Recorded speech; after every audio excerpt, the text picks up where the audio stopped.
বিসমিল্লাহির রহমানির রহিম। আসসালামু আলাইকুম। দেশপ্রেমিক বাংলাদেশি যে যেখানে আছেন, বিশেষ করে বাংলাদেশে সংগ্রামরত ছাত্রছাত্রী এবং দেশপ্রেমিক বাংলাদেশিদের জন্য অত্যন্ত গুরুত্বপূর্ণ কিছু তথ্য নিয়ে আমি এলাম।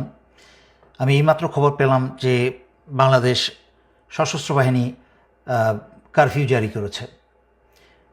আমি দুটো বিষয়ে কথা বলবো, খুব মনোযোগ দিয়ে শুনবেন এবং যেভাবে সম্ভব এটা বাংলাদেশিদের মাঝখানে ছড়িয়ে দেবেন, বিশেষ করে ছাত্রীদের মাঝখানে।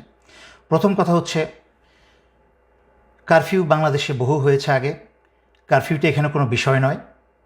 বাংলাদেশের স্বাধীনতা যুদ্ধ থেকে আরম্ভ করে পরবর্তীতে 90-এর এরশাদ পতনের সময়ও কিন্তু কারফিউ জারি হয়েছে। কারফিউ দিয়ে কিন্তু কোনোদিন কোনো অত্যাচারী সরকারের পতনকে থামানো যায় নাই। এমনকি 2007-8 সালেও